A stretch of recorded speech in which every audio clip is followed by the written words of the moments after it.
வணக்கம் நண்பர்களே, Saturday விளாக்கோட part 2 video தான் இது. சாயங்காலம் டீயும் பொட்டேட்டோ உருண்டையும் டொமேட்டோ கெச்சப் தாங்க வச்சுருக்கேன். இப்போ 3 வரை டீ குடிக்க உட்காந்தாச்சு. அது கூடவே பிஸ்கட்டும் வச்சுருக்கேங்க.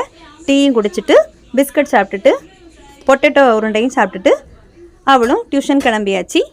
இனி நைட்டுக்கு சாப்பாடு வெளியில் தாங்க வாங்கிட்டு வர சொல்லியிருக்கேன். வீட்டில் வைக்கலை. என்ன வாங்கிட்டு வந்திருக்காங்கன்னு பிரித்து பார்த்துடலாமா? சப்பாத்தியும் குருமாவும் தாங்க வாங்கியிருக்காங்க. 4 வரும் சாப்பிட உட்காத்தாச்சுங்க. ஆளுக்கு 2 சப்பாத்தி எடுத்து வச்சு குருமாவையும் ஊற்றி குழச்சி அடித்து சாப்பிட வேண்டியதாங்க. இன்றைக்கி நைட்டுக்கு வீட்டிலே செய்யாமல் வெளியிலேருந்து வாங்கிட்டு வர வச்சுட்டேன். சரி இருக்கட்டும், எப்போவும் வீட்டில் தானே செய்கிறேன், எனக்கு ஒரு நாள் வெளியில் வாங்கலான்னு வெளியில் வாங்கி தான் சாப்பிட்டுட்ருக்கோங்க. அது கூட நல்லா தான் இருக்குது. எதுக்கு வெளியில் சாப்பாடு வாங்கி சாப்பிட்றேன்னா, வீட்டுக்கு வெளியில் ரோடு போட்டுட்ருக்காங்க இல்லையாங்க, அதனால் ஒரு சாமானும் வாங்க முடியாது. கடை ஒன்றுமே திறக்கலை. அதனால தாங்க இவங்க கடையெல்லாம் அடைச்சிட்டு வரும்போது நைட்டு வெளியிலேருந்து சாப்பாடு வாங்கிட்டு வந்துட்டாங்க. சரி எப்படியோ சாப்பிட்டாச்சு. நைட்டு உள்ள டின்னர் முடிச்சாச்சுங்க. இனி அடுத்தது கிச்சன் க்ளீனிங் தாங்க. எப்போவுமே நைட்டு கிச்சனில் எல்லாம் க்ளீன் பண்ணிவிட்டு படுக்கிறதுல தாங்க ஒரு திருப்தி எங்களுக்கு. லேடிஸ்க்கே பொதுவாக அப்படி தான். காலையில் எழுந்துச்சி பார்த்து கிச்சனை வந்து பார்த்தா கிச்சன் நீட்டாக இருக்கணும். பாத்திரம்லாம் கழுவி முடிச்சுட்டு இந்த சிங்கையும் தேய்ச்சி கழுவிடுவேங்க.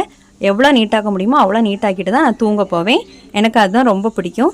சரிங்க, இந்த மாதிரி யாரெல்லாம் கிச்சனை க்ளீன் பண்ணிவிட்டு நைட்டு படிப்பேங்கிறத எனக்கு கமெண்ட் பண்ணுங்கள். இந்த வீடியோ உங்களுக்கு பிடிச்சிருந்தா லைக் பண்ணுங்கள், ஷேர் பண்ணுங்கள், கமெண்ட் பண்ணுங்கள், சப்ஸ்கிரைப் பண்ணுங்கள். ஓகே ஃப்ரெண்ட்ஸ், தேங்க்யூ, பாய்.